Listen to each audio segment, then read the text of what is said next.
And here we go. Welcome to the September edition of Do Tell. I better spotlight myself so we look like we know what we're doing. My name is Brandon Spars, and I will be the MC for this evening's roster of tellers.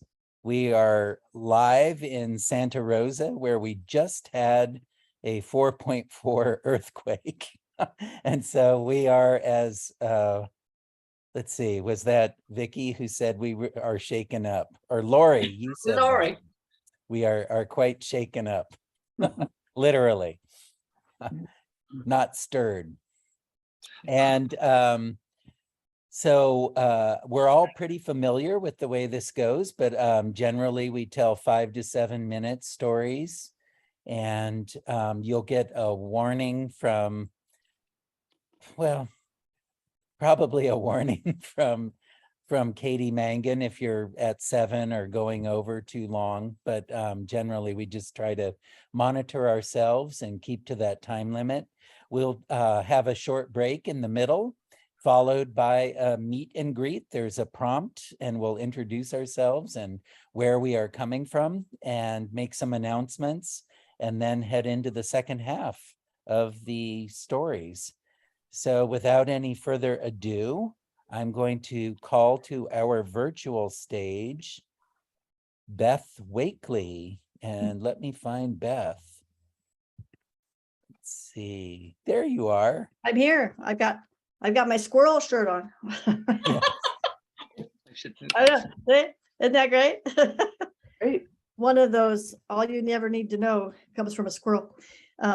Anyway, I'm Beth Wakely, and the story I was working on was not prepared. So I am pulling from my old bag, a very old bag, a story I haven't told in a couple of years. And this one is a familiar venue, I'm sure, but here we go. Now, once there was, and twice there wasn't, a family with 3 brothers, big one in the middle and teeny tiny. And every day they would play out in the village where the clearing was, the forest surrounding them, and they'd enjoy all time together. But one day, the big brother said, "Let's go out into the forest. I know the berries are ripe now. We could pick up some yummy berries and have a great time playing hide and seek." In the middle agreed, and teeny tiny was remembering what his grandmother had said. Don't go in the forest, for in the middle there lives someone you don't want to meet. He heeded that, but boy, they teased him. You know how brothers can be. And big one said, "Oh, you're just afraid because you're so little." And teeny tiny said, "Oh, I'll go." But in his mind, he thought, "I'll keep my eyes open and my feet ready to run." And so when no one was looking, they went into the forest. And they had a marvelous day, playing hide and seek, getting berry juice all over themselves.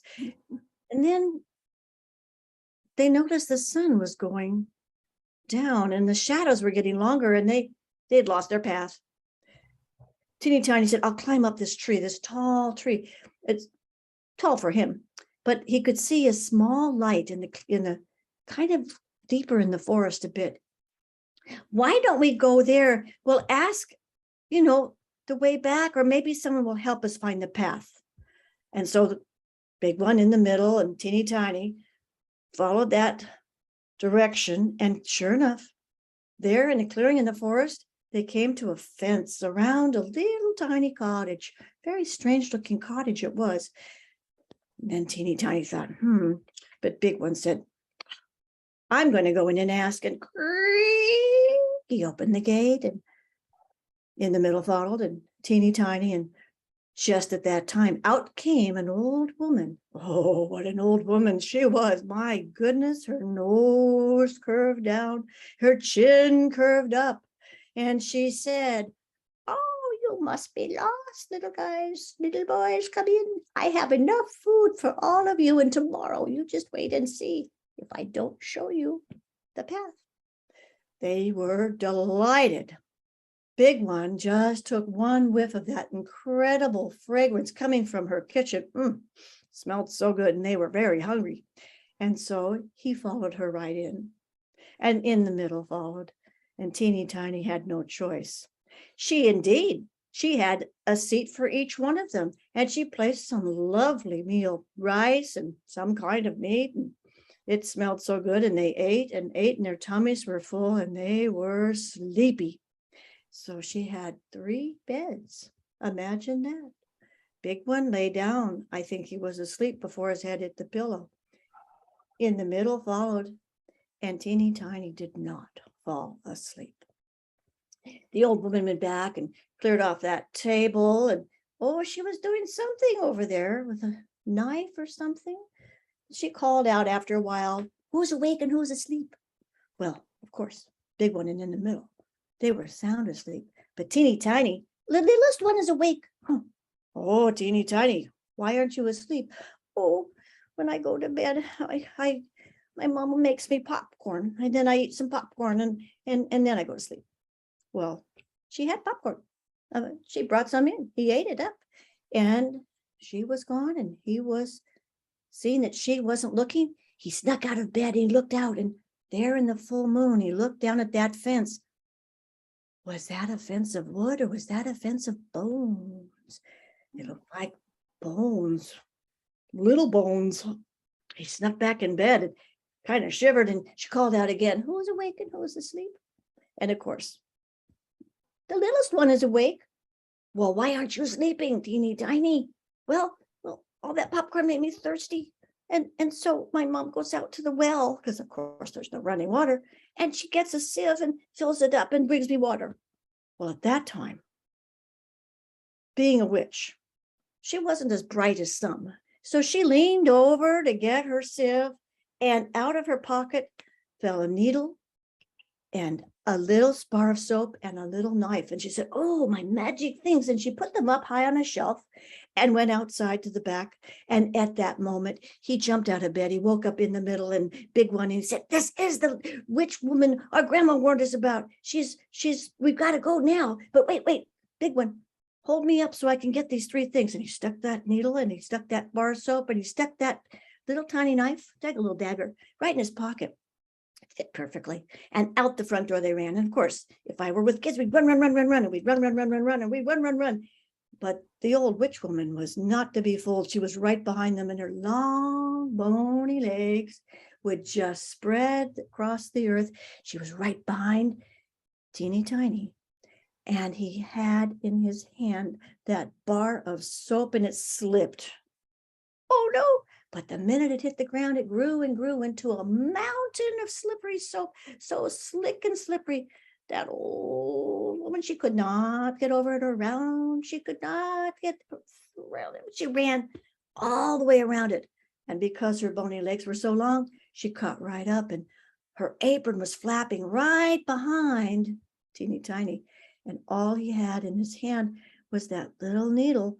And of course, his hands were slippery. He said, "Oh, maybe she'll step on it."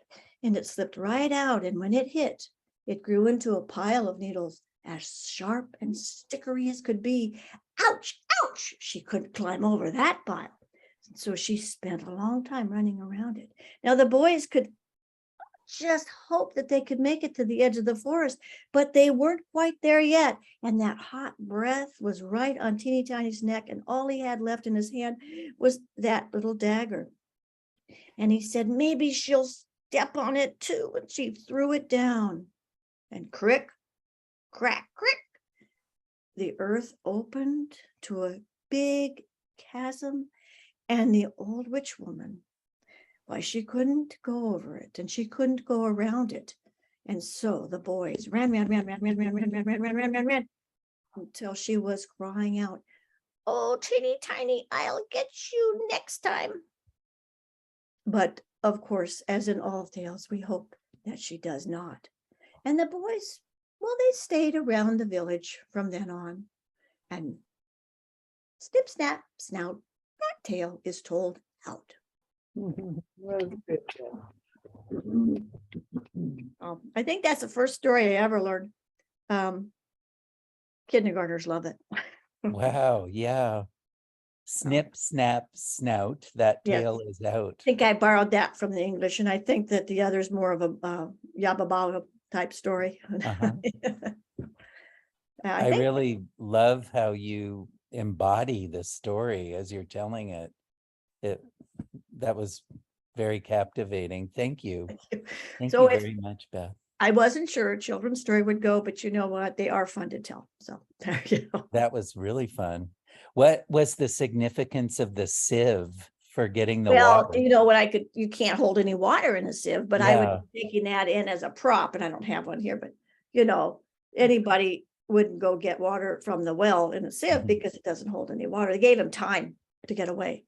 And Yeah. that was from, and I have to be honest, you know, changed it a little bit, but I think it's from Barbara Fisher, who was a collector of folk tales. So I Okay. really should research it before I tell it again, so I can give credit to who actually created it. It's kind of a generic story now, though. Well, thank Hansel you so Gretel. much for sharing it with us, Beth. Thank you for letting me tell. What a treat. All right. And so I believe next on our list, I'm going back to the chat. We're in for another treat. And we have Vicky.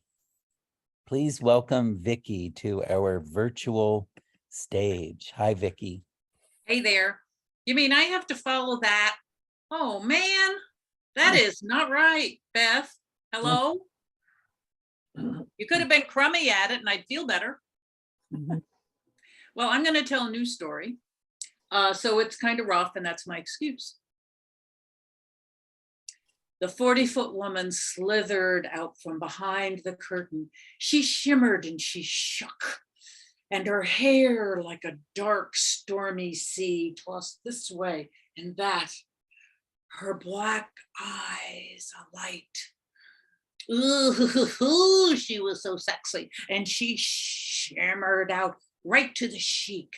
And he, with his lantern jaw and his white desert robes and his pencil mustache and smoldering eyes, smiled at her and put out his hand. And together they left the tent and went out into a sea of stars in the desert. But wait, there were evil guys in the shadows. And they had their horrible daggers in their mouths that shone like liquid silver, their faces contorted in terrible evil thoughts, and their eyes pools of contempt and cruelty. They came closer and closer, shrouded in darkness, closer and closer to the young couple. And just then the screen went white. Well, in 1954, in a drive-in movie theater, and somewhere in New Jersey in August, everybody had a terrible shock because they were waiting to see what the sheik would do. And then the screen went blank. And then the PA system said, little technical difficulties, I'm sorry, just a minute.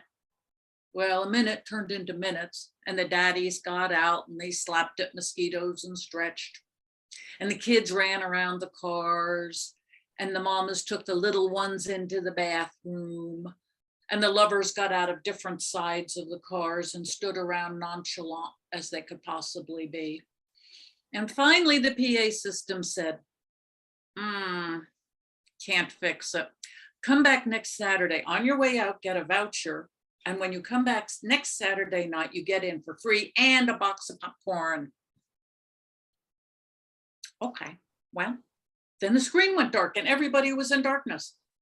And so kids came back to their cars and lights went on and flicked on here and there. And headlights followed headlights out of the drive-in theater. Not very many people happy because the drama was just starting up. That was Saturday night. Sunday, the Cornerstone United Methodist Church held their usual prayer and potluck picnic picnic. And for the third year in a row, Doc Campbell's macaroni salad did not poison anyone. Monday came along and the Warden children found a scraggly, ugly, beat up old dog. And by Monday night, that dog had a collar and a good meal and a name, Sissy. Tuesday, Mr. Maxwell went out to lunch with Mrs. Green at the Motel 6 on Highway 42. Edna, his secretary, had had enough of these shenanigans and called her friend Arlene and told her all about it, because you see, Arlene's husband is Bill, and Bill is Mr. Green's best friend. Took care of that right there. Wednesday, let's see, Ferdy Baruch's bicycle was stolen, and it was new, and Ferdy, he loved his new bicycle. He was 6, and it got stolen right off of the porch. And everybody went looking for it, and everybody suspected who might have taken it. But then all of a sudden they found it all kind of beat up and dusty behind the store and over there where the groceries were. And they brought it back, and with a little soap and water, and his mom got those little streamers for the handlebars. Ferdy was good as new. Up and down the road he went. Thursday, Linda Campbell got her final notice that she was once again in the statewide spelling bee. It was going to be held in Atlantic City. And of course she was going to be in it because she was that good. And the notice got taped up over her bed to the applause of the whole family. Friday, Mrs. Thompson finally got a call from the doctor that told her that that bump in her breast was actually a cyst, not cancer. She's fine. Everything's okay. And she smiled into the phone as she hung up, and then she burst into tears for an hour and a half. Her husband came home and said, this is time we went out for a nice dinner. And they went out to that French place. She had 2 or 3 glasses of wine. Saturday rolled around, and the daddies mowed the lawns, and the mamas worked on their Jello mold salads, and the kids screeched as they ran through sprinkler systems.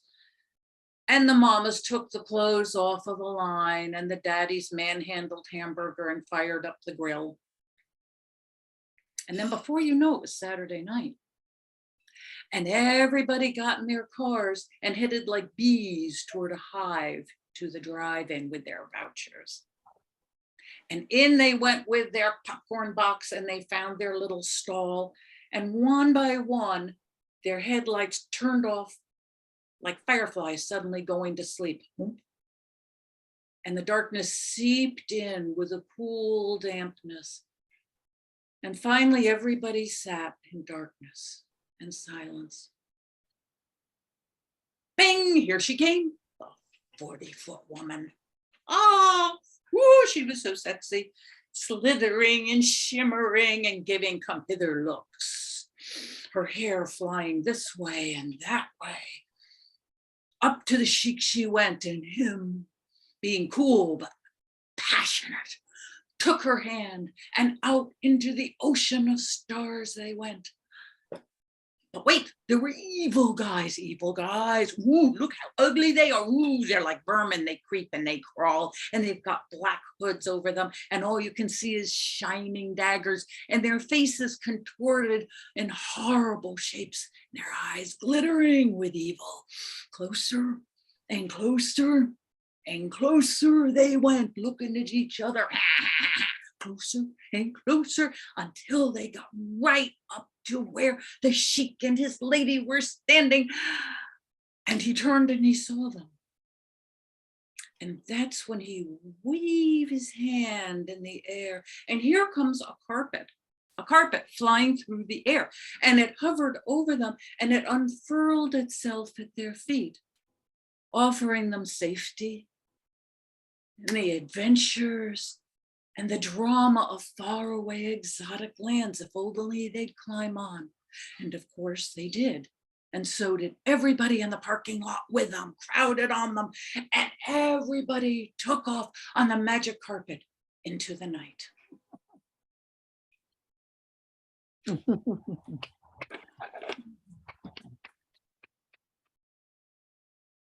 Wow.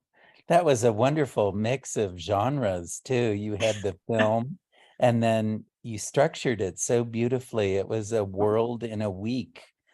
Yeah. Each day was a whole story too, like a realistic story that you juxtaposed against the fantastic adventure story with the 40-foot woman. Mhm. She was Wonderful, big. Vicky. Now, Vicky, that sounded rather polished, I thought. I've told it once before. Well, you did a really nice job. Well, thank And you. dads do slap at mosquitoes and mow lawns. That's exactly right. And moms chase kids and mold jello. Mm-hmm, mm-hmm. The But I drama can, continues. like, just your detail about the doctor's macaroni salad for the third year didn't poison anyone. There's a whole, I mean, you really create a world there. That was Thank you. really beautiful. Some of it's kind of autobiographical, in case you can't tell. You've had some bad macaroni salad. I've lived through the 50s. Okay. Well, thank you, Vicky, for bringing us there. Jello salads, Jello molds. Low molds. Jello molds. Oh. Great. Well, it's so neat that we have Lori tonight. Lori, a longtime member of the Do Tell Swap, and let's please welcome her to our virtual stage. Hi, Lori. Hello. I unmuted. Are you hearing me yet? Mm-hmm. Okay. This story is called Growing Contentment. I am home 95% of the time and I live by myself. So to make some kind of connection with people, I have hosted a little free library, which is a lot of fun because people stop by and take a book or leave a book. And I like to see, especially the kids getting excited about another book to read. And especially I enjoy being in my garden because I have a 3-foot high fence and my garden goes around a big corner. So I'm out there quite often watering and tending and just picking things to eat. And there are quite a few people around here who take walks. So any given time I'm in the garden in the morning or in the evening to water and be out there, at least 3 or 4 separate individuals come by alone or with their dogs. So I made it a habit in July or so when I had a bounty of strawberries, like a handful or 2 each day. I'd already collected quite a few for myself. So I started just putting them on the fence ledge in the certain corner where anybody approaching could see them. And then if I kind of watched to see who might come along, and it was kind of a private game for me, like, oh, who's going to come first? They'll be the lucky winner. So I offered them the strawberries and nobody ever turned them down. Oh yes, please. And they'd pop them right in their mouth and they were just freshly picked. So it was a lot of fun to just make that brief connection with a neighbor. And then I just kind of continued the practice. So when I'm out there cutting things back, once in a while, I'll save a couple stems of fresh flowers from the combination of dried stems. And rather than compost them, I'll put them on the ledge as an offering. And somebody might come by and just pick up like one zinnia stem or something else. And I mean, who can resist a little sunflower? Or a gaillardia, which is really nice because it's red and yellow tipped and it's like the sunset. And that's really a cheerful plant to me. And even sometimes I'll offer a pineapple sage stem. And the leaves are nice and fragrant. And I'll tell people, oh, if you rub the leaf, you can sniff it. It smells exactly like pineapple. And when you get home, you can put it in water and let it just be there. Or you can actually put a leaf in a salad to eat or in a glass of water to flavor it. And I sometimes pour boiling water over my leaves. So we'll just talk a little bit about gardens and what you can do with things. And for fun, if I see somebody who's really walking in a hurry and they seem kind of fretful, I'll give them a sprig of thyme because I figure they might appreciate a little extra time in their life. Well, the person who comes by the most often is my next door neighbor, and she walks her dog every morning. So I'm used to seeing her. And the other day, I did my usual thing. I put a few stems of just a couple little flowers, a Shasta daisy and a pin cushion and a zinnia. And nobody else had walked by that day. It was still pretty hot and muggy from our heat wave leftovers, but I figured she'd be by. And in the meantime, I was collecting a lot of dried stems, and I carried a bucket full of them over out of my garden to the yard waste bin. And sure enough, that's exactly when she came by my garden. And I was so disappointed, you know, because I saw her round the corner. She'd already passed by where I left the flowers on the ledge. And I greeted her in my driveway, and she was on the sidewalk, and I started to say, oh, I left. Before I could even say more than that, she proudly held up the little bouquet of flowers. And I was so touched that she not only looked for them, but knew they were for her, and she had happily received them. So it really made my day, just having that little connection. And then it was a little bit magical that she knew the routine. So gardening provides me a lot of contentment. I'm staying rooted at home and to the soil in this small footprint of life. It nourishes me with this flourishing and fruitful connection to community. And I'm so glad for the joy of offering garden goodies and having them received with a smile.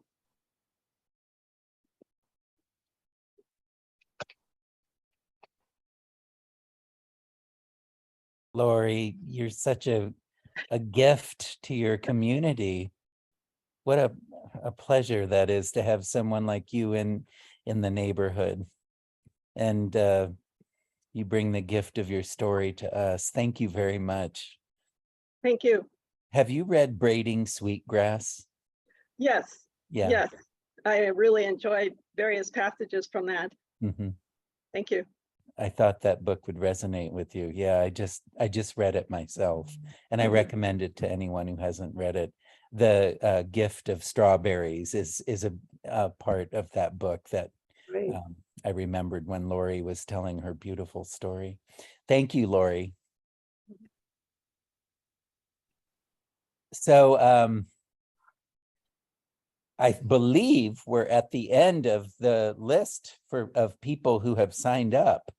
So we are open, if I'm not mistaken. Is that correct, Katie? Yeah, no, We have some people who just joined who may have stories, like Genevieve and let's see, who else? Gay has just joined us. And Deb, but yeah, I don't know if they have stories we could ask.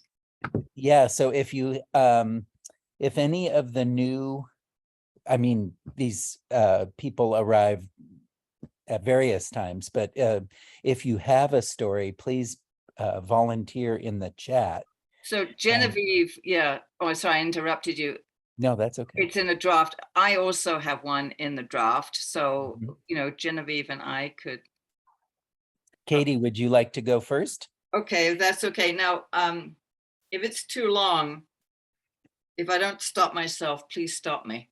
Oh, I don't think we're going to stop you, Katie. Well, okay, I'll time it. So this story was inspired by, I think it was last month, Gay and Viner talked about going back to school and after being barefoot all summer and just having a horrible day, the first day of school, having to wear shoes. So this is an Eduardo story. And it's about a girl called Ella, and she was 10 years old.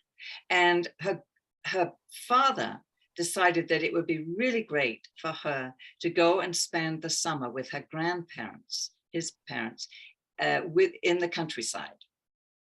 And he had grown up in the countryside, and he had enjoyed the sort of magic of the land. And he wanted his daughter, Ella, to perhaps, hopefully she wasn't too old, to also realize that there was this incredible magic to be had. Mm. So the grandmother and Eleanor, they took the boat. They left the city and they went by boat to a little river town where the grandmother lived.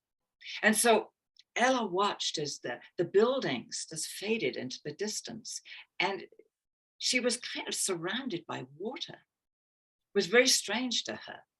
And then there were fields of different crops, different shades of green. There was forests, there was woods, and there were birds, so many birds, but she didn't know what they were.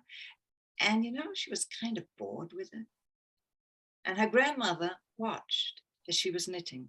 And her grandmother was a patient woman. Well, finally, they arrived at the river town and they walked the few miles to the grandmother's house. And as soon as they got home, the grandmother took off her shoes. And so Eleanor did the same. And it took her a few days, of course, to walking on the grass and the rocks to get her feet toughened up. And it was during this time that they fell into a rhythm. In the morning, she was woken by the rooster. And then she would go and collect the eggs. And then after breakfast, she would go with her grandparents into the garden and they would harvest the vegetables or the fruit. But what she really wanted to do, she wanted to go and visit Eduardo, because she'd heard he lived in a beautiful big house, but he had a walled garden. And her father had told her about the walled garden. Mm. So finally, the grandmother took her to meet Eduardo at his house. Now Ella had met Eduardo in the city and remembered him as a tall man, very elegantly dressed. And so at first she didn't recognize him. Here was this man, he was tall, but he had a broad-brimmed hat on to keep the sun out of his eyes. And he wore a very simple shirt and pants, just like all the country folk did. And he didn't wear any shoes either. Well, he told her to run ahead and to go to the walled garden, just to push open that bright green door and walk inside. And so she did. And the first thing she heard was the spring. And her father had told her that the water was the sweetest, coldest water she would ever taste. So she knelt down by the spring and she drank, and she was so thirsty and it tasted so good. And she looked around and she can remember hearing about the bees, and she was going to look for the beehives when she heard a woman singing the most beautiful song. But the words were very strange. She didn't understand them. And she realized this must be Rose. This was Eduardo's daughter singing.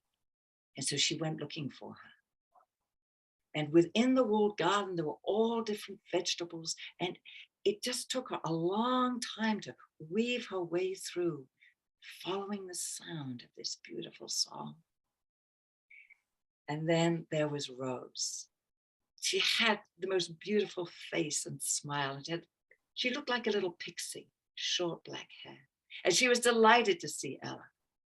And Ella asked her about the song. Oh, I was singing to Mother. Your mother?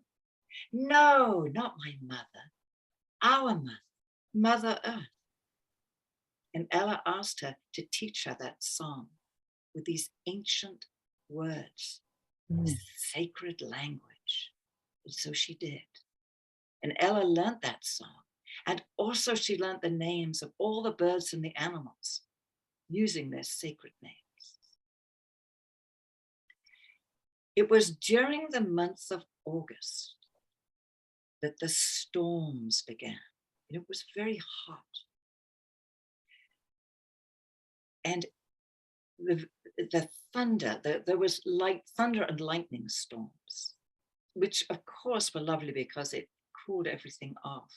But as the month progressed, these storms got fiercer and fiercer. And it was towards the end of the month that they went to a neighbor's farm to help pick the fruit. There was the late peaches and the early apples. There were quite a lot of neighbors there helping.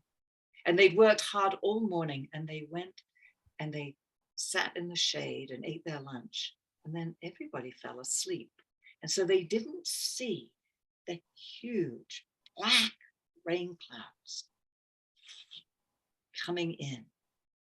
And they didn't wake up until there was the first flash of lightning, and then that low rumble of thunder. And they all got up and they began to move the fruit under cover and into the barn, so they didn't get spoilt by the rain. But Ella noticed there was Misty, the horse, this beautiful gray horse. And she was very scared, this horse. And so she went and took it by its halter and began to try and calm the horse, but it wouldn't be calmed. And then she began to sing. She sang that ancient song, and it calmed the horse. And as the lightning flashed and the thunder rumbled and it rolled on, then came the rain. And it was so cold and so hard, it hit the skin like stones. Mm. But the horse was now calm.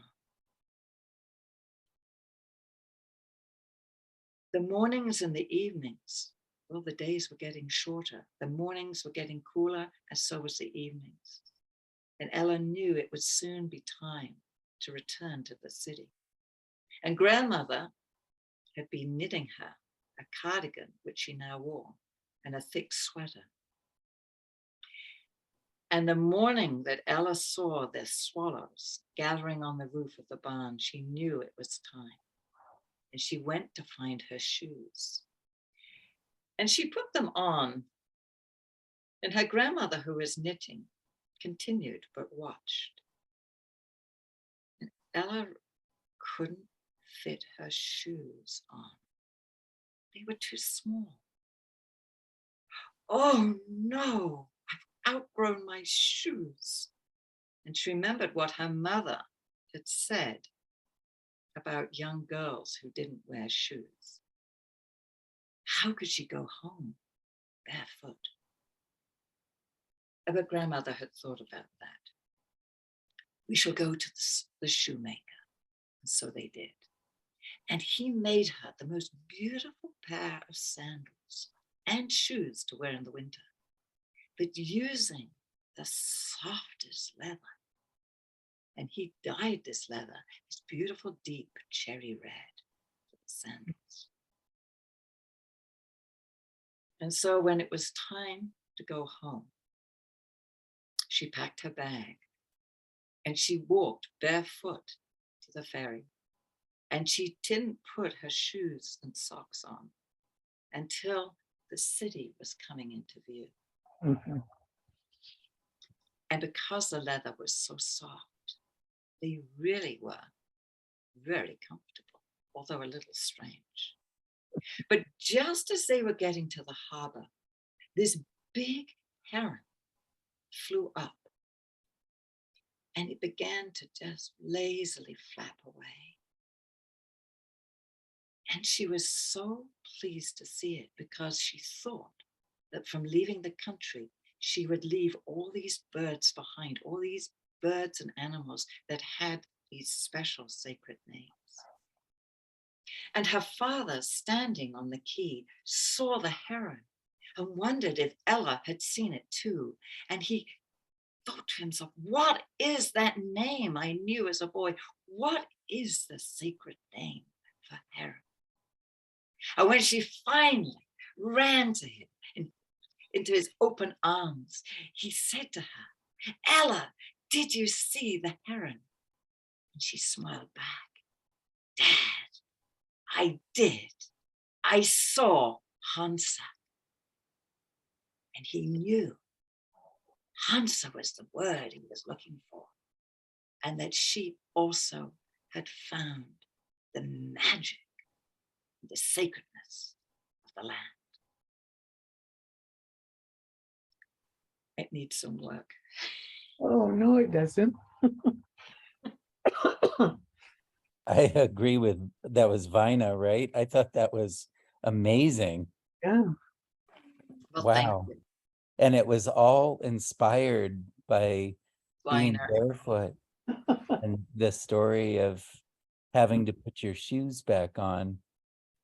And you think, how does that lead to this whole magical exchange with sacred songs and sacred words?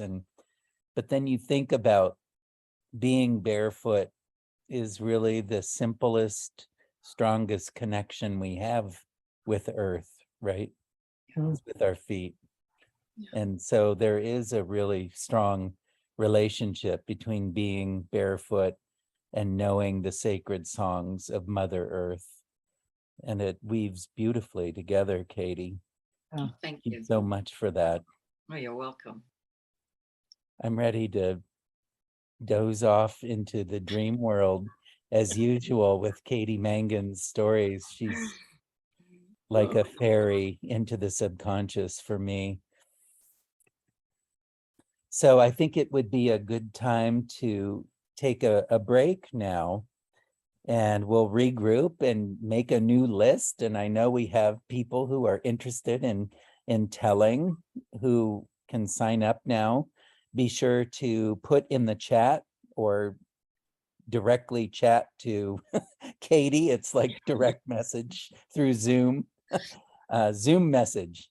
And I will turn the recording off, and we'll take 5 minutes to get what we need, some warm tea or a cold drink, or use the bathroom. And we'll come back at around 7:50. I guess it would be an 8-minute break. And we'll look at who is available for telling, and we'll do our announcements and our circle. We'll introduce each other. Let's see. Here we go. Welcome back. September edition of Do Tell. I think the month of September is the month of doing things in progress, getting things started, drafting, building towards something bigger. And we've had a lot of stories in progress tonight that actually felt rather polished to me, and I was very impressed. We have another panel of tellers lined up for the second half. And of course, before that, we're going to go around and introduce ourselves, make some announcements, and then we have at least 3 tellers to follow. So we've got a nice second half ahead of us. So I'm going to begin, and the prompt is very appropriate. Of course, it's about earthquakes. What was the first earthquake you remember? And my name is Brandon. I am a high school teacher in Santa Rosa. And I grew up in Marin County. I spent a lot of time in the state of Missouri, where my mother's from, where they don't have earthquakes. He's been upset since the earthquake. Sorry. Oh,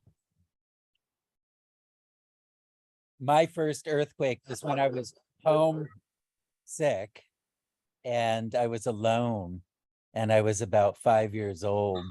And I just remember we lived in this wooden house, and the house really shook. Like it was moving a good 3 feet from side to side, and I could hear the nails in the wood creaking, and it really impressed me, the power behind it. So I'm going to send it over to Ellie Shiva, and welcome, Ellie. Shiva, it's all one word. Well, I don't remember the first one. I came from Detroit, Michigan. We didn't have things like that back there. To LA area, 48, and I was like 8 years old.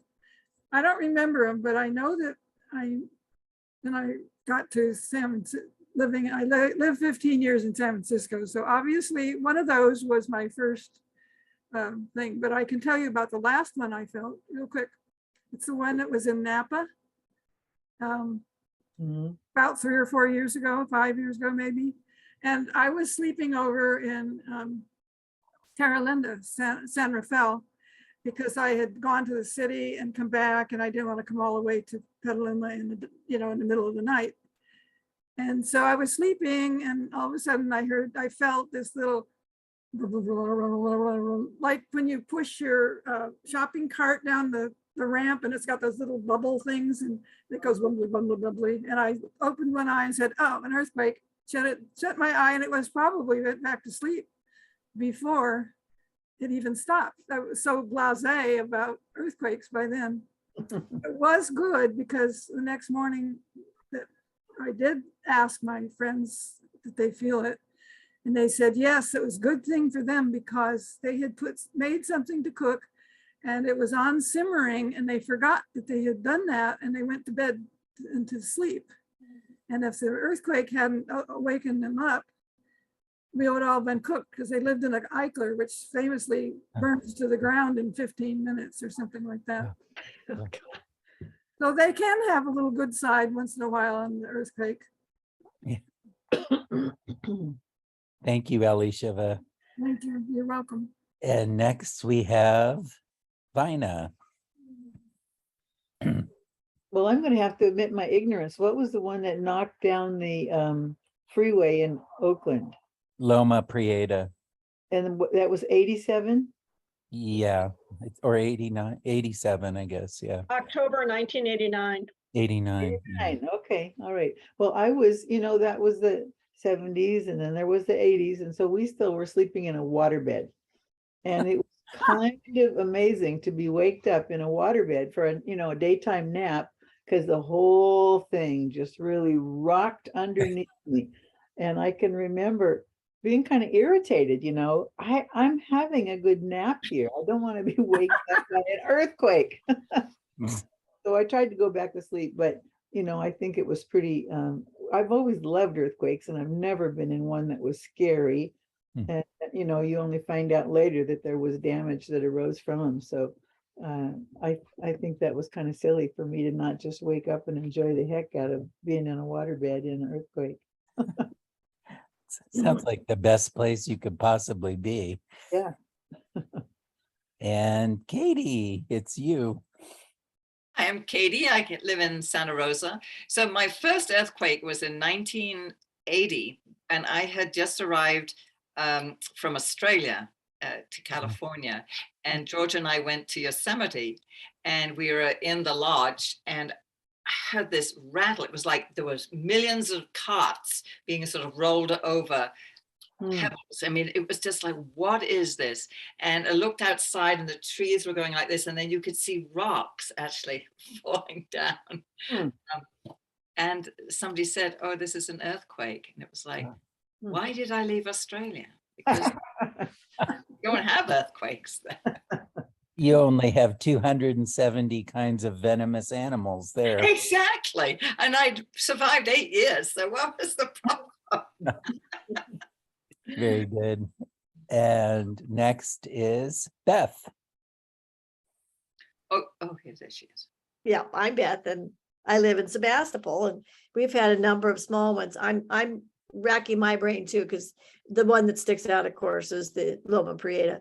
But there were many. I was in Southern California as a child, and they didn't ever scare me either, the rolling thing.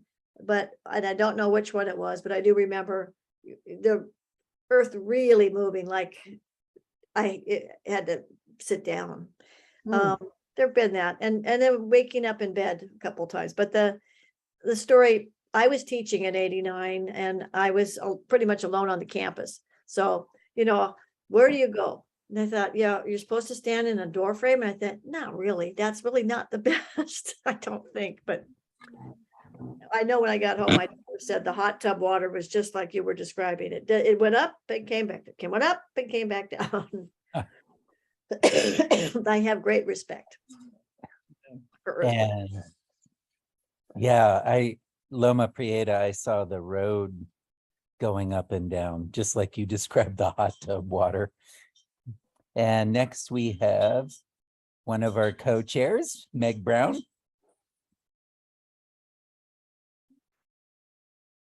You're muted. Yeah, good. No, I think I'm here now. So I didn't grow up in California. I did not grow up in earthquake country. I don't remember my first one before I left to go to Chicago, and we didn't have earthquakes there either. Since we've come back, though, yeah, just a few shakers. And I think the thing is, I think, well, what's the big deal? Well, our house is on a hill, and I think I thought a lot about the big one, and if it comes, what's going to happen.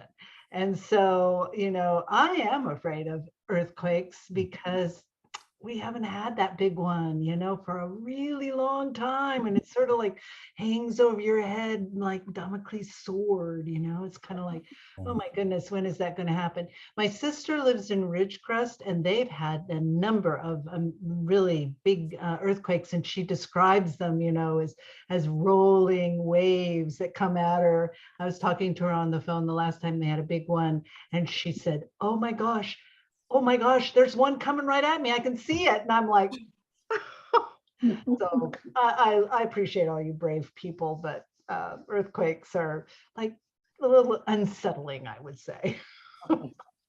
Now, Meg, a little bird just whispered something in my ear. Uh-huh. Is there a special day tomorrow? Ooh. Yes, there is. There is. So, yeah. Happy birthday, Meg. Thank Happy you very birthday, Meg. much. Thank you guys. Really appreciate that.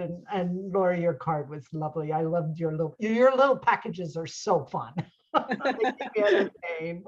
Yeah, this woman, she may stay at home a lot, but she's productive. So yeah, thank you. Yes, and that's why I have this lovely new camera, because that was my birthday present. So Oh, Great. I'm really happy about it, because it just seems like a lot of fun and a good way to look a little bit better on the screen, how it goes. So well, thank you. you look great. Yes. Thank you. Thank you very much. I think it's only appropriate that we go to Lori next, the one who remembers everyone's birthday. Yes.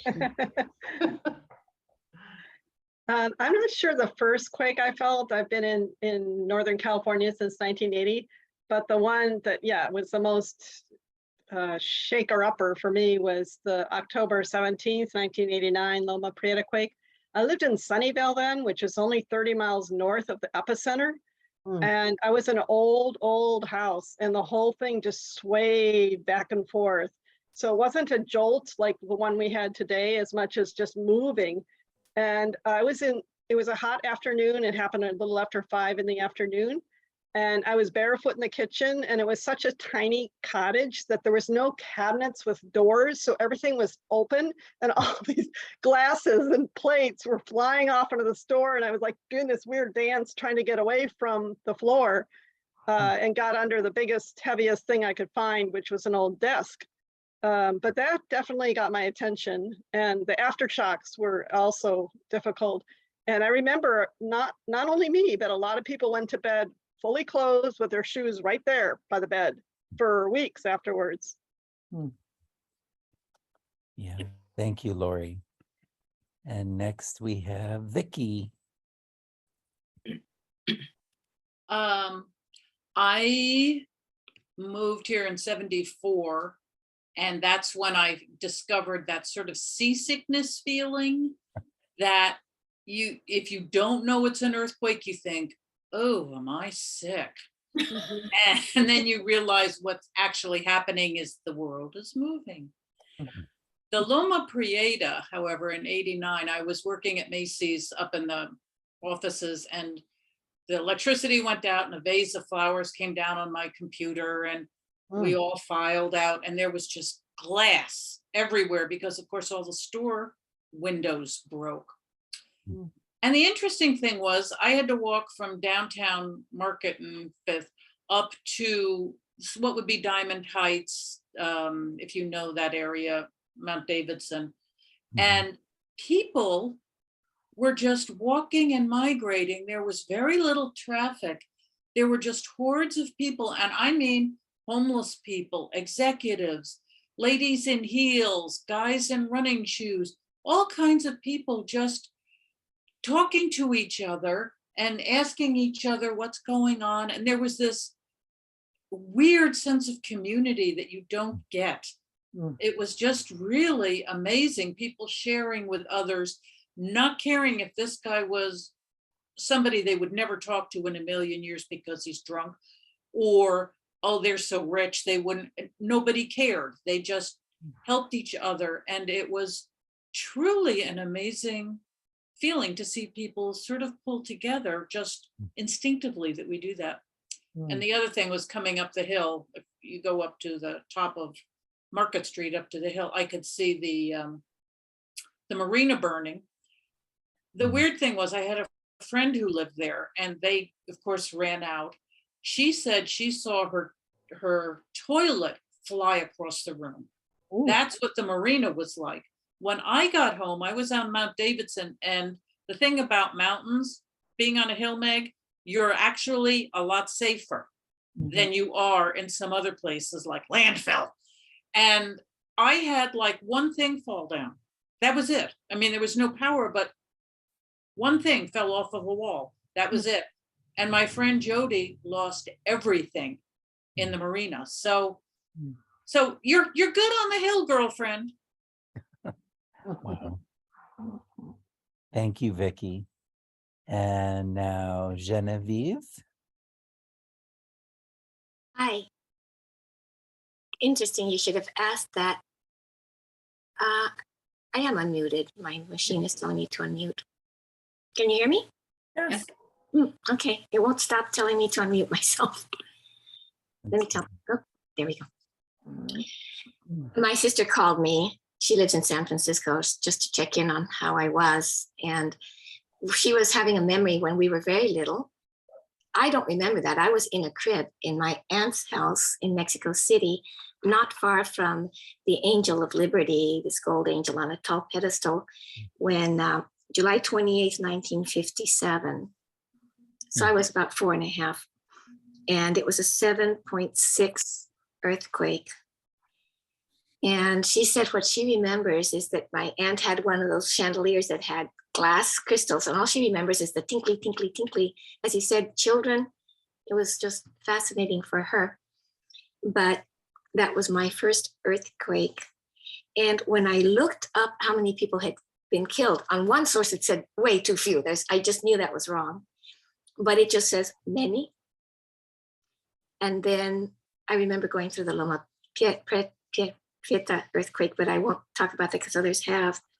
But then when I was in Santa Cruz in September 19th of 1985, there was another huge earthquake in Mexico City area.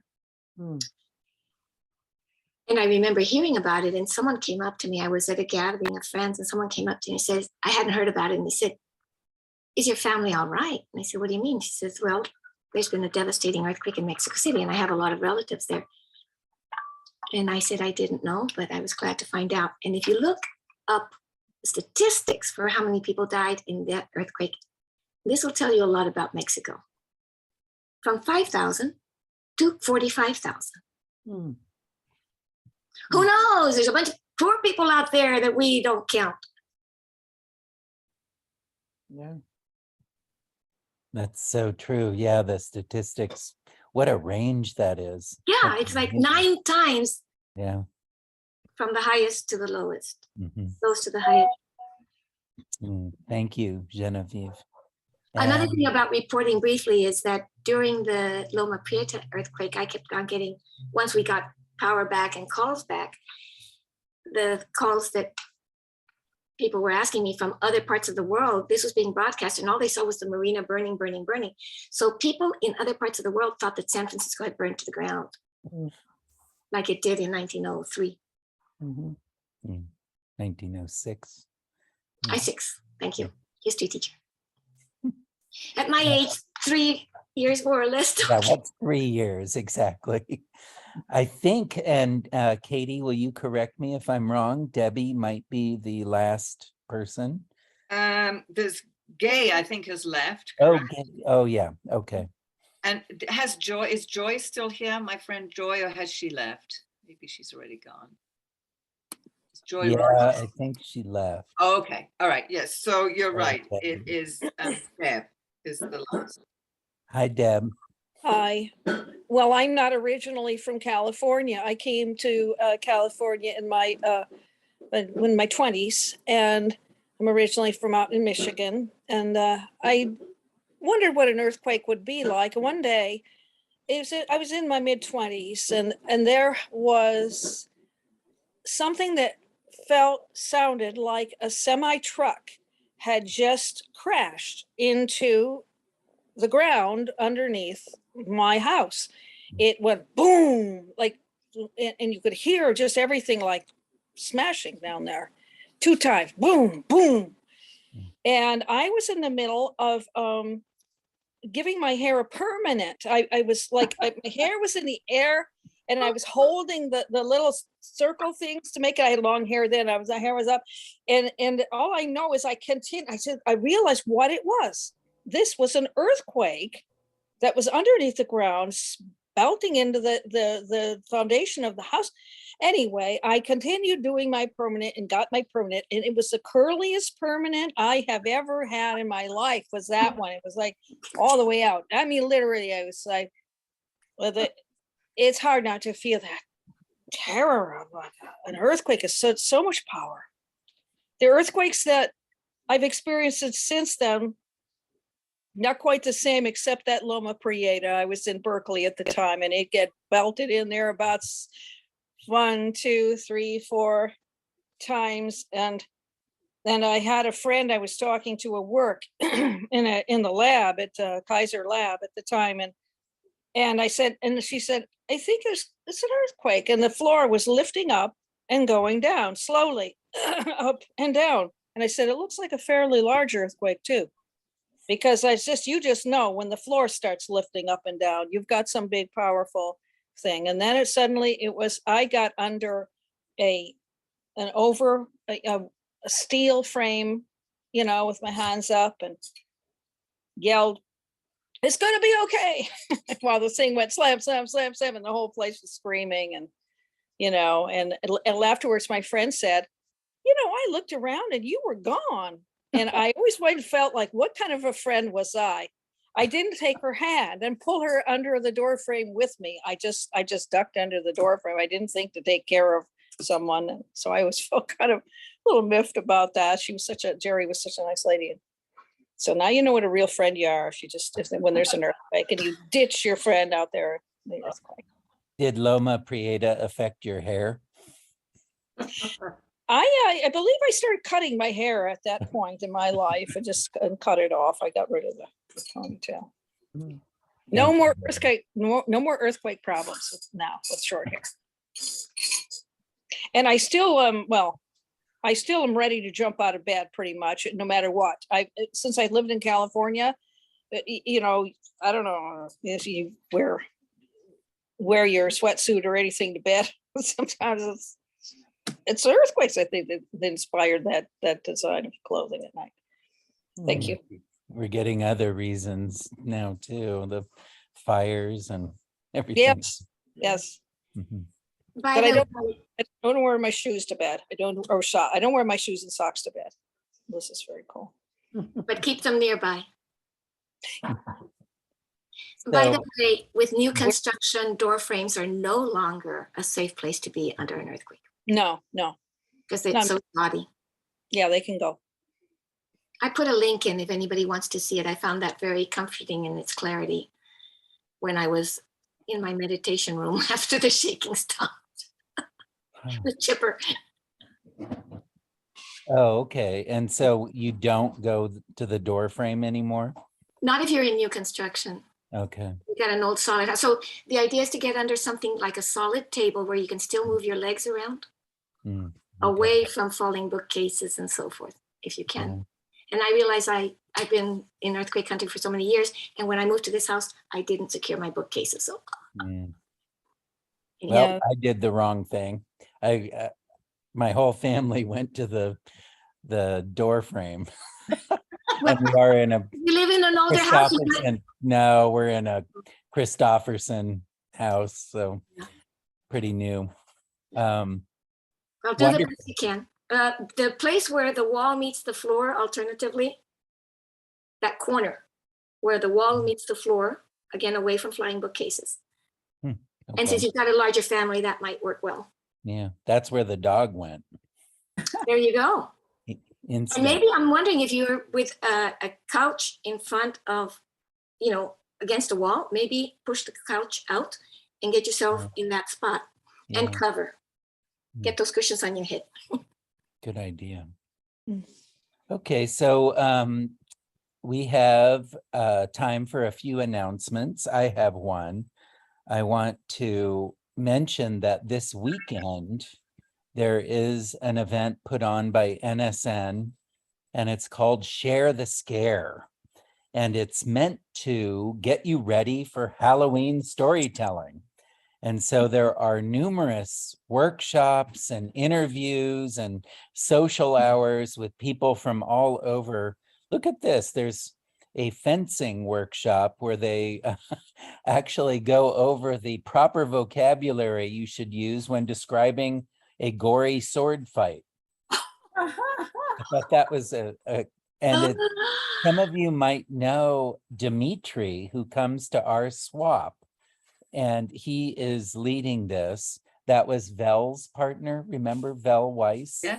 She Yeah. came to our swap quite a bit, and she's been rather recently too. But I did not know he was a swashbuckler. Did I say that right? He's a swashbuckler. And so that will be interesting.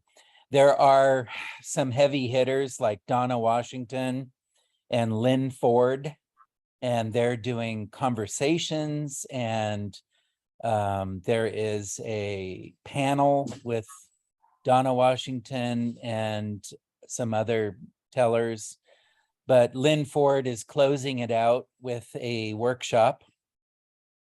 Share the Scare, telling beautiful tales with Lynn Ford.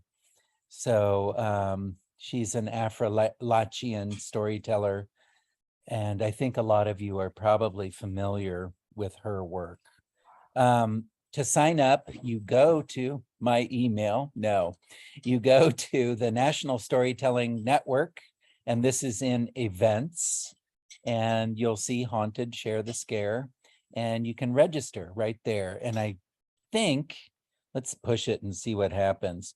I think it's optional, but general public is $55, but you can pay what you can and pay whatever you feel like you would like to pay. So it's a pretty flexible event in that regard. So once again, that was Share the Scare this Saturday. Not a lot of people have signed up, so there's plenty of opportunity. If you're interested in talking to some of these authors, you'll be able to probably get your question in, because it's not completely crowded with signups at this point. So I imagine that Katie and Meg have some things to say. Meg, would you like to go first? Sure, but that's a hard act to follow, Brandon. That sounds fabulous, doesn't it? Wow, my goodness.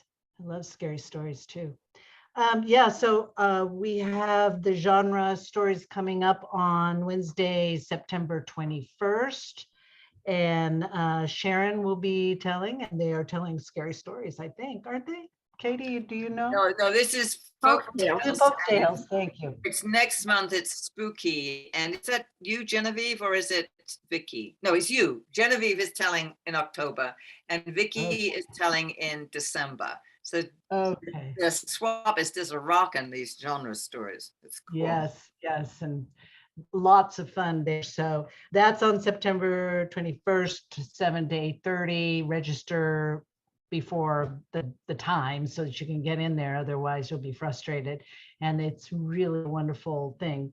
So that's really the only thing that I found. Brendan, I wanted to check. Did you say this is the National Storytelling Network, NSN? Oh, okay.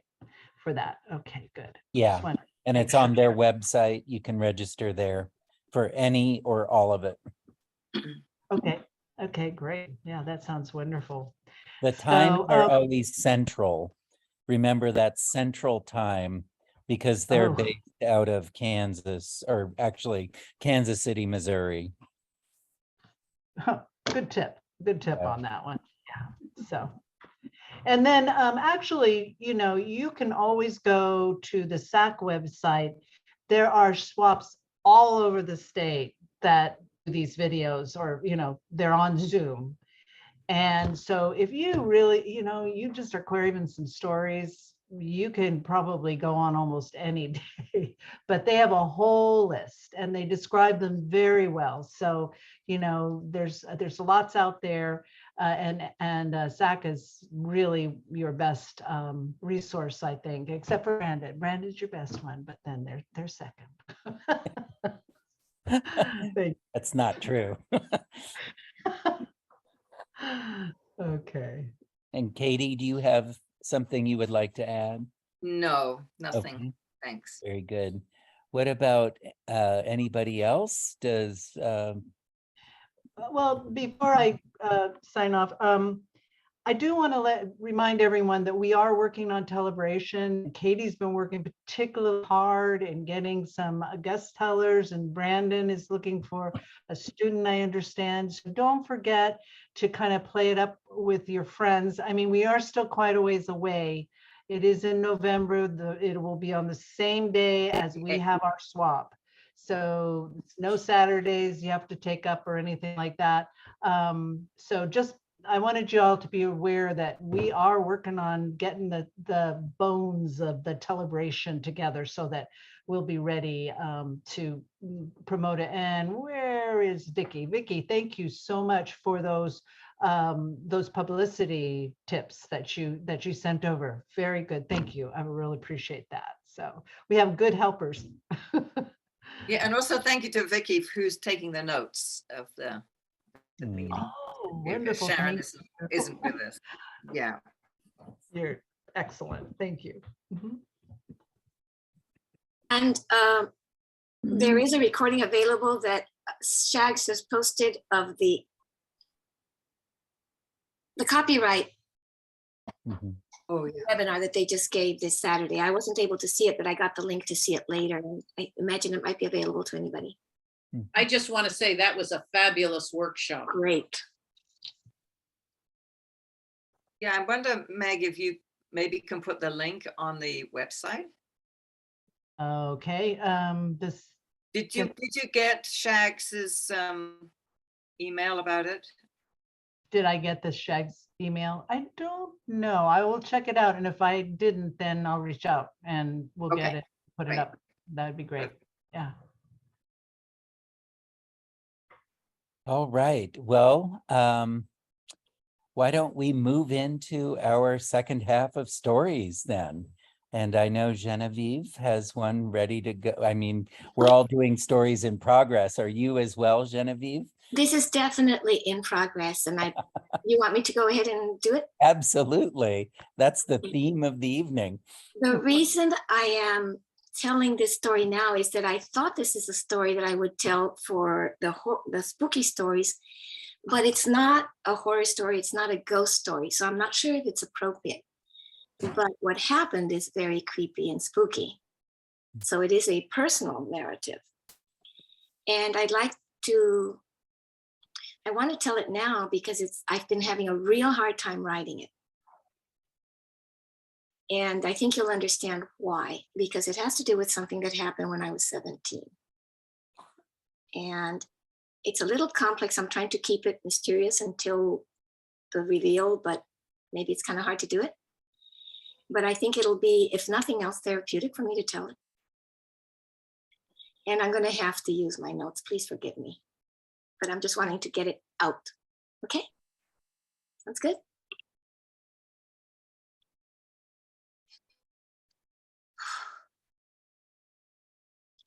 Kintsugi is a Japanese art of repairing broken pottery by filling in the seams where the shards have been placed back together with paint, often made of gold, rendering it into a beautiful object despite or perhaps because of its flaws. When I heard of kintsugi in a metaphorical sense, I thought of myself as a similar vessel. From many bouts of cancer I had as a little child, my face and neck were left with angry scars where surgeons had cut into my head and neck time and time again to save my life. When I was a senior in high school, my parents kindly offered to have me evaluated for plastic surgery, anticipating that what was still a concave web of ugly seams might affect my self-esteem as I grew older. And so I found myself in a hospital in Galveston, where my brother was a medical resident, for an evaluation and preliminary minor surgery on my jaw. When I came out of recovery, my mother and brother visited, but left before the late night shift came in. I remember having been alert and typically talkative. Dozing in bed that night, I opened my eyes and was startled to see a nurse was standing by me. For some reason, unlike that chatty afternoon, I felt soporific and confused. Something wasn't right. She was dressed in a rumpled nurse's uniform. Her eyes were dull, her hair was disheveled, and her nurse's cap was out of place. In the 60s, nurses dressed impeccably, from their pristine starched white dresses, never pants, to their perfectly shined white shoes. She seemed equally startled and roughly said, "You needed medication." I was used to post-op nurses talking kindly to me to check that I was stable, but she said nothing more before abruptly leaving. Her hand indeed had seemed to be in a position by her waist where she might have been holding medication, and on the tray on the nightstand lay an empty syringe.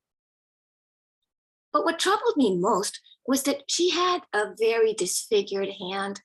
Her thumb was many times normal size and didn't have a nail at all. I felt bad for her, as I remembered Joseph Merrick, the elephant man from the 19th century, whose illness caused great deformations in his body that ultimately took his life. For some reason, I never talked about the visit of the strange night shift nurse with my mother or my brother. For days after I returned home, I felt unusually groggy and could taste something chemical in my mouth. I'd never had such an unpleasant lingering effect from any anesthetics. Years passed and I couldn't seem to shake that strange feeling that I'd had from the visit of my night shift nurse. I wondered what had become of her, her rumpled manner and her overgrown digit. Maybe working in the field of criminal justice would explain why one of my go-to distractions has for many years been true crime programs.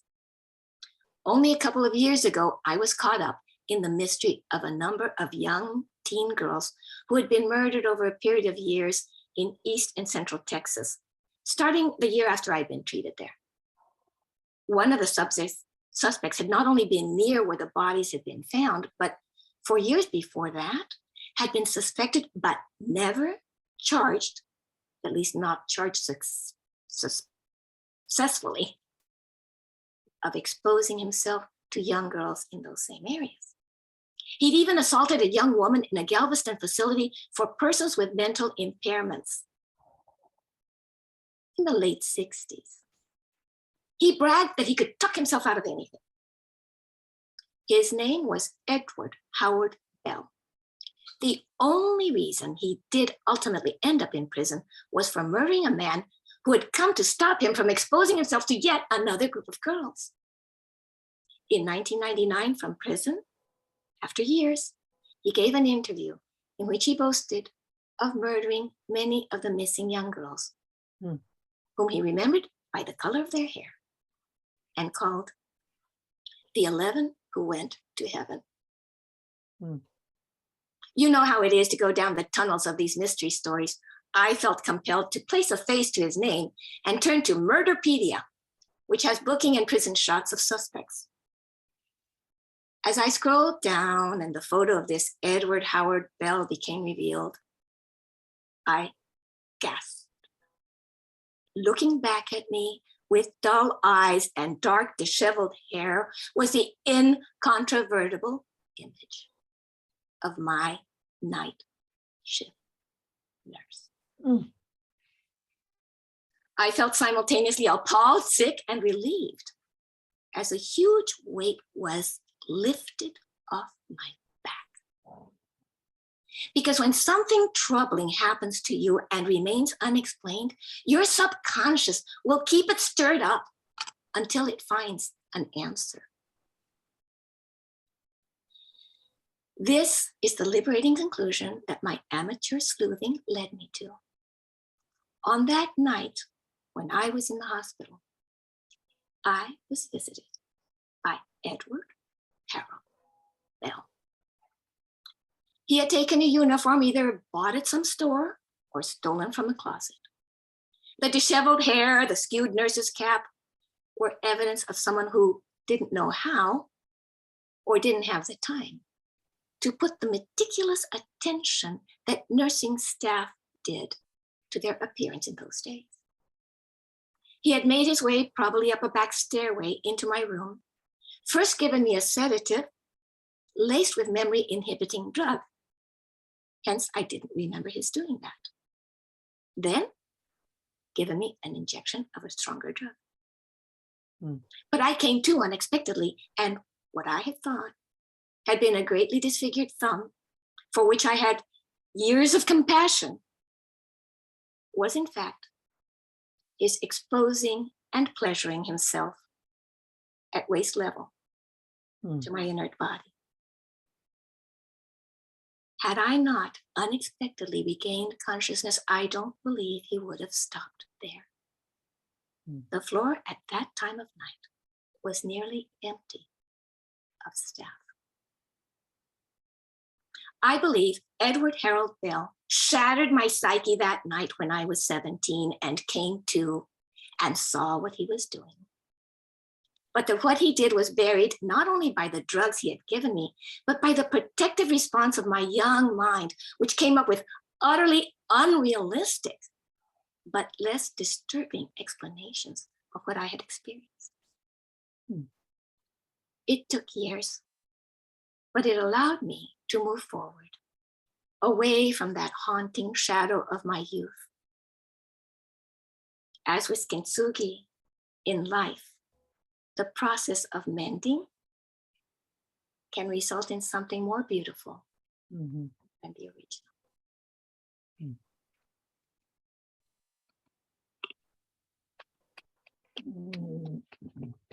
Wow. That was really scary. The twist on the thumb and the genitals was horrifying. Wow, Genevieve. Thank you for that. I think. I'm just, no, thank you. That was very powerful. Thank you for hearing. I've been needing to tell it for a long time. Yeah. I don't know. Understanding what it was just, oh. Yeah.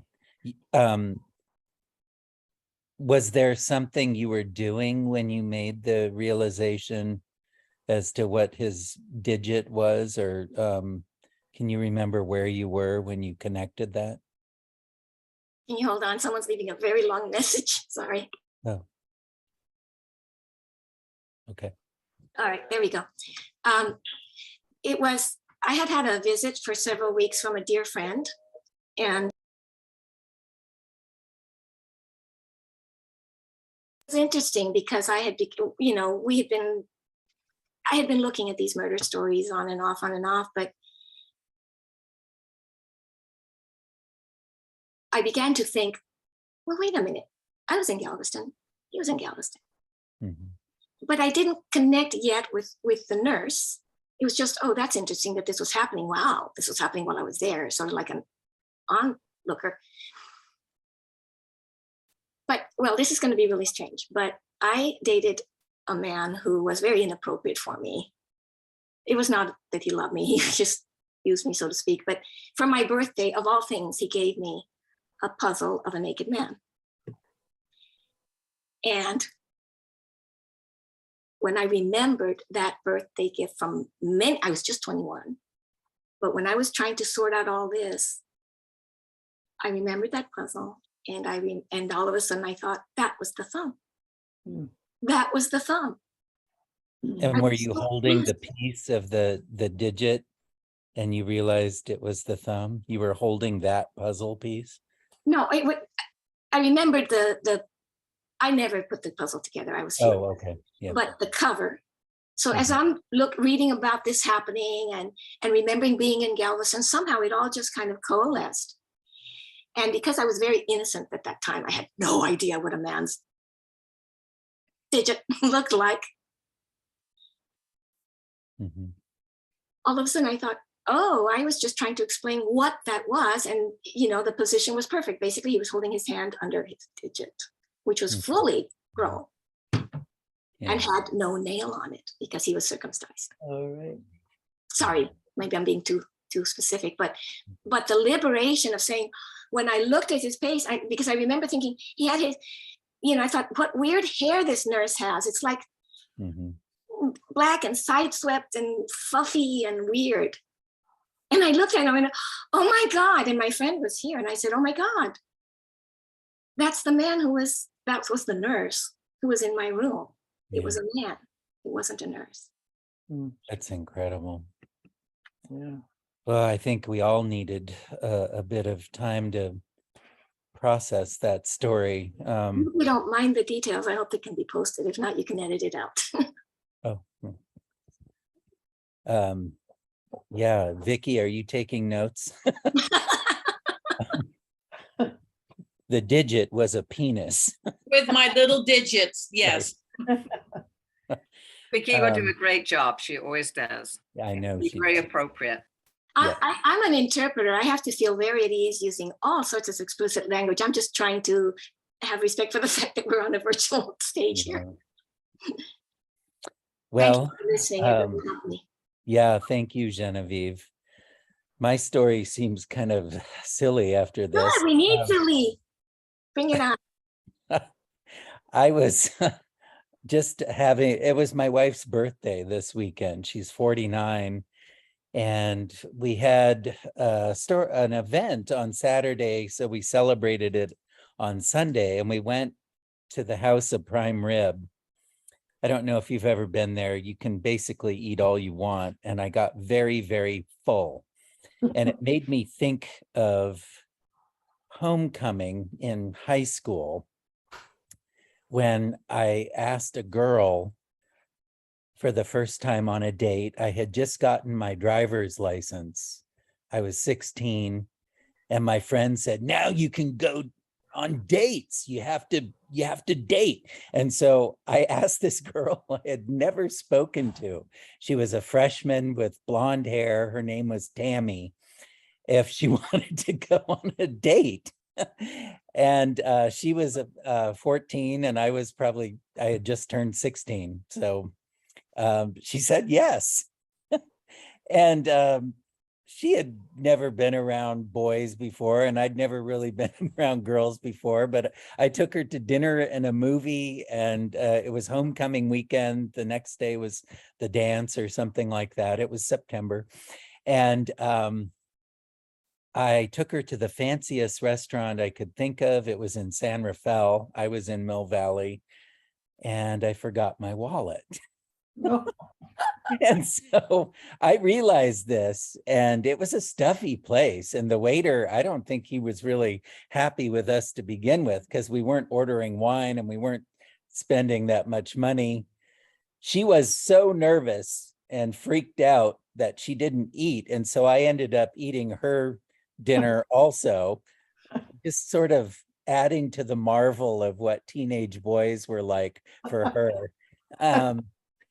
And it gets because I realized I didn't have my wallet, and the waiter came, and I had gone and phoned my dad on a payphone, and I said, Dad, what do I do? And he said, just wait there and I'll bring your wallet. And if you have to, just order something else. And so the waiter came and he said, "Your bill, sir." And he wanted the table, I could tell. But I said, "Actually, I'm still hungry." And I had just eaten her meal too. And I remember that she gave this look like, "Holy cow, I can't believe you're gonna eat more." And he said, "Really?" And I said, "Yes." And he brought me the menu and I ordered something else and I ate that. And my dad was still not there. And he came back and I was really beginning to panic now. I was quite full. And I just remembered one thing from buffets. I was eating all this food once and someone said, "You can always eat more sausage." And so when I asked for the menu for a third time, my eyes landed on the word sausage. Oh my God. And the waiter said, "You've got to be kidding." And I said, "Nope, that's what I want. I would like to order that." And at this point, she could not believe it. I mean, the girl was, I might as well have been a green alien sitting across from her. And the waiter went away and he came back with a crew and they cleared off the table and they laid a map down, a map of the world on the table, because you see, I had ordered the world tour of sausage for 4 people. And each of the continents was then a pile of sauerkraut.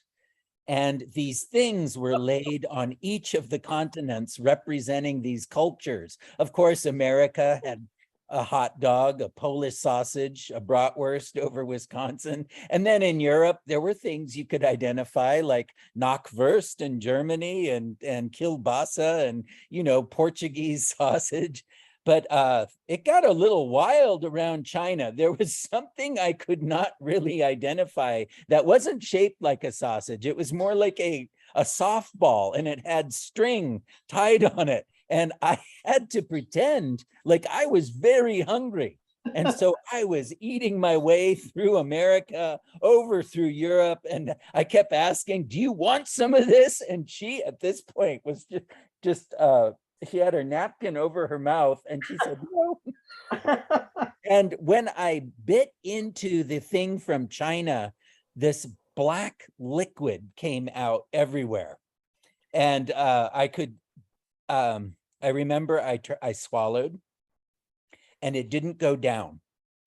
And that was because I had packed my esophagus with sausage, which in a most ironic way means I had actually turned myself into a sausage in front of this girl.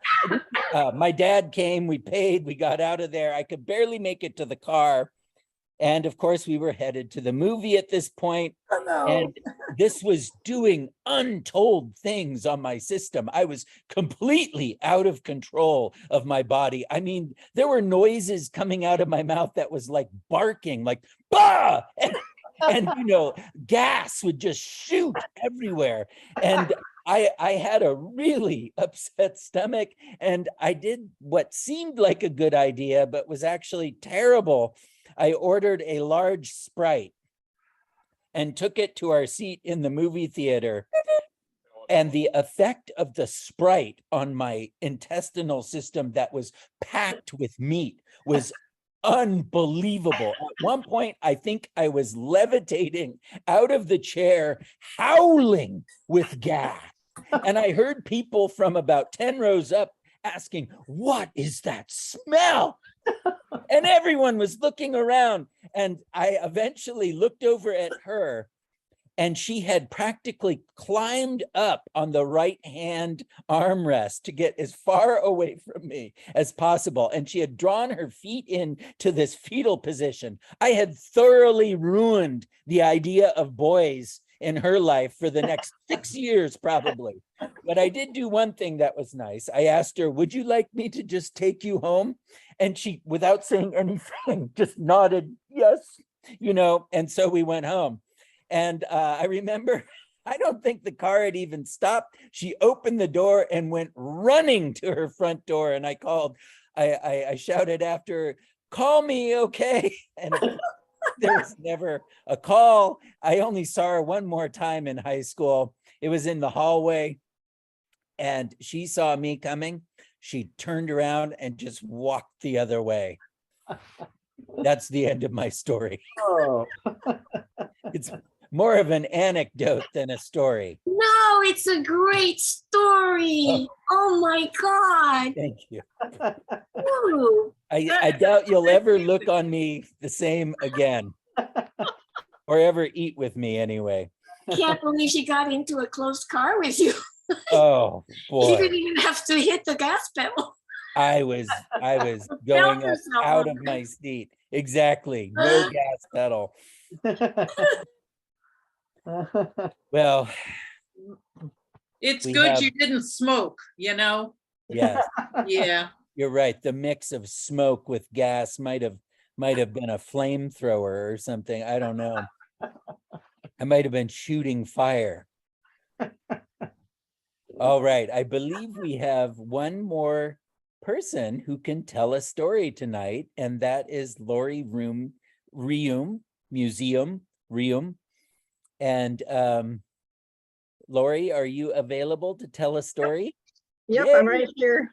Thank I you. was still recovering from your story. That was Oh, I know. and- So and am I. sickening.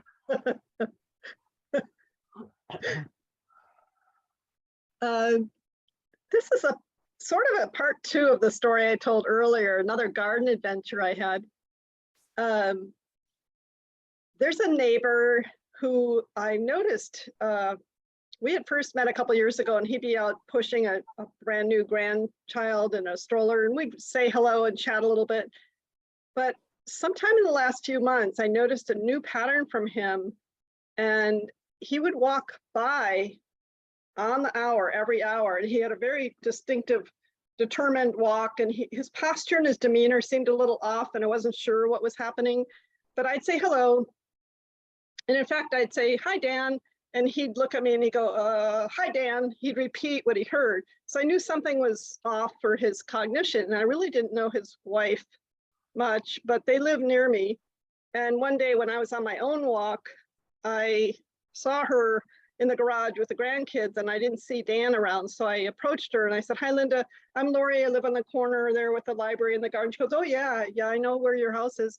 And I said, "I'm just wondering, I don't want to confuse him when I say hello. Should I just say hello or not say anything at all?" And she was touched that I took the time to ask her, because he's in his 60s and he has very early onset dementia.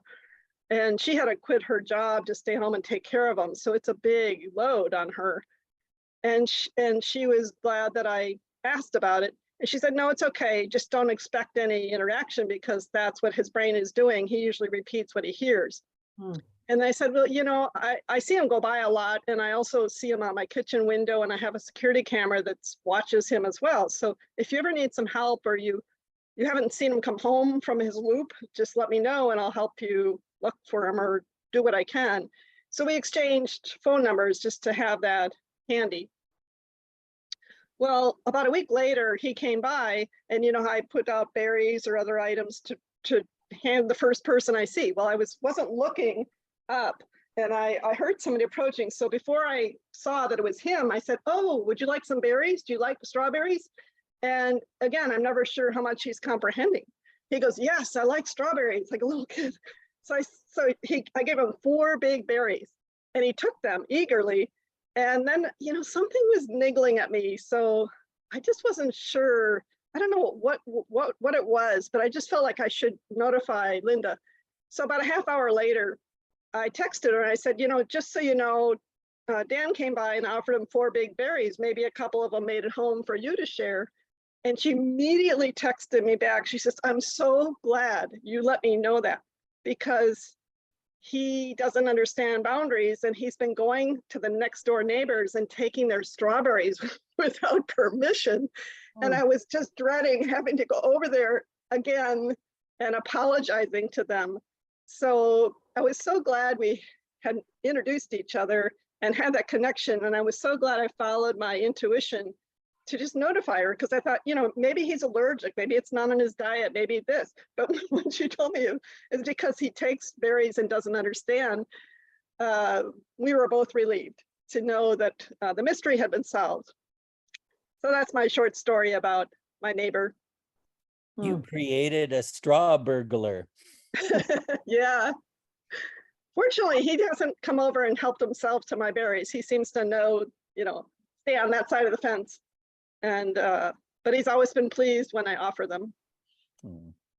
Well, we have had some wonderful stories.